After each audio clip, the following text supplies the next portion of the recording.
Welcome back to the Sledgehammer's Edge Power Pack. Today I'm going to talk about how to write a book. Now, you know why I'm doing this? Because I received quite a few emails from many of my readers of my first book, The Sledgehammer's Edge. In fact, when I wrote this book, I had no idea what I was doing. I had a story to tell and I wrote. And then I backed it up with triggering the real review for business development people. Now I'm writing my third book, Musings of an Old Maverick. This should be getting released sometime middle of this year. And the Musings of an Old Maverick is all about my story and the learnings that I derived from every experience that I went through in this 60 plus years that I've existed on planet Earth.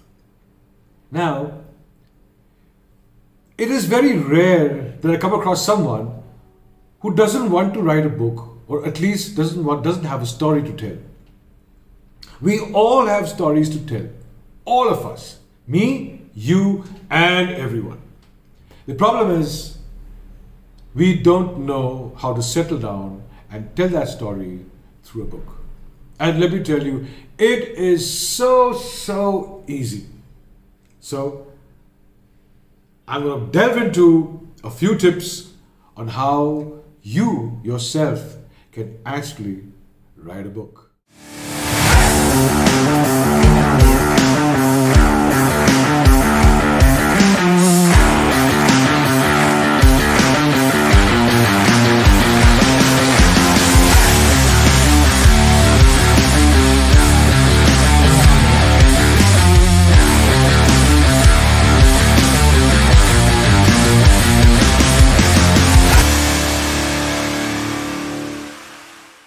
First things first, connect with the story within you. We have so many experiences. Every day can be a story. Every experience in your life can be a story.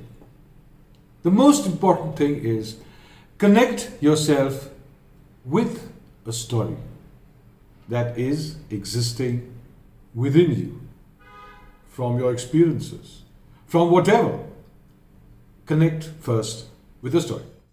Number 2, tell it as it is. Your story should be very genuinely narrated. Yeah, you may like to add a couple of fiction here, fiction there, especially writing a fiction novel. Then you have beautiful stories to talk about. But even every fiction written by any author, fictional author, is a story related to some realities of life. Otherwise, you'll be writing a Martian story. Right? So, if you are telling a story, ensure that it is 100% genuine. That's very important. Tip number 3. Ensure that the language of the story is very simple and very understandable. You see, I tell you, a lot of authors, some of them, write such complicated languages. It's like modern day Shakespeare. Right? You don't want your reader to be sitting with a dictionary. Write in very simple form, simple grammar. Whether you write in English, whether you write in Hindi, whether you write in your own mother tongue, keep the language simple. Because people are not interested how beautifully you've constructed and reconstructed sentences. The reader is interested in connecting with what you're saying, connecting with who you are and the experience that you're trying to relate. So keep your language as simple as possible. Tip number 4. Keep your story as enthralling as possible. Keep your story as engaging as possible. Always you write one chapter, read it again. Read it as a reader, not as the author. If you read every chapter as a reader and not as an author, you will automatically feel the sort of effect it could possibly have to the reader. As an author, we will go on telling stories, assuming that they are enthralling the reader. But unless you don't get back as a reader, put yourself in the shoes of the reader and start reading the story that you've written, you will never understand whether that, or you will never know rather, whether that story is having the right effect on the reader. The effect that you want the reader to have. The right experience that you want the reader to have.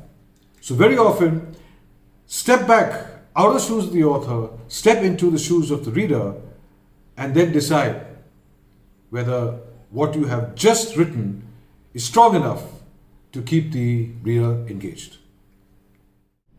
Tip number 5. Don't measure the number of words you are writing. All budding authors will constantly look at that total number of words that keeps appearing on the left hand side of your screen. You don't have to write an 80,000 word novel. What you need to do is you need to write a story of essence, a story that can take the reader to a different world altogether. It doesn't matter how many words it is. Some of the most enchanting stories I've read are the shortest you can even think of. It won't even constitute half a chapter. So don't worry about the length of the book. What's important is content. How well you have not only engaged the reader, but how much you have changed the way the reader thinks, her or his perceptions of life. What is your job as an author? Your job as an author to impress people to live awesome and amazing lives. Whether you write in fiction or whether you write true life stories, the idea is that the reader must get transported to a world that you would love to be in. Isn't that right? So don't worry about the length of the book. Keep your mind on the content. Tip number 6. Don't write a book to become a bestseller. Now, this is something that I keep telling all these budding authors. Don't worry about the book whether it becomes a bestseller or not. If you're going to focus your mind that it has to be a bestseller, you're going to put a lot of stuff in the book that just may not ever make it a bestseller, but it's not going to look very genuine. An author writes a book because it's a part of his expression.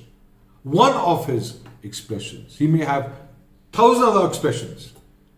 Writing a book is about expressing yourself. The content must be powerful. The content, your story, and the way you say it, how genuinely you put it across, how simple it sounds, is what will pull your reader to it.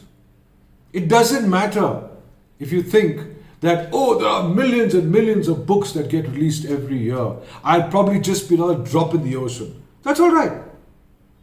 But there are thousands of books which move out of that drop in the ocean sort of a status and come out as bestsellers. Why? Because that content is unbeatable. Concentrate on your content. Right? Don't worry about it becoming a bestseller. If it is to be, it will be. So don't worry about it. Right? And if it doesn't become a bestseller, that's all right. Write another book and keep writing book. Keep writing books because of the joy of writing, of the joy of expressing yourself, of the joy of telling the world, hey man, this is me. And this is how I think. And I want you to be a part of my stories. That's all. That's all it needs to write a book. Right? So please do share this with all those who also want to write a book and are fuddling around to know how to write one. That's all right. This is how it is. Simple. Right? And yes, of course, do subscribe. Do subscribe to my channel. Because there's a whole lot of other power packs lined up. Hey, just for you. Well then, this is Anand Nair and signing off for now. But I will see you very soon next week again.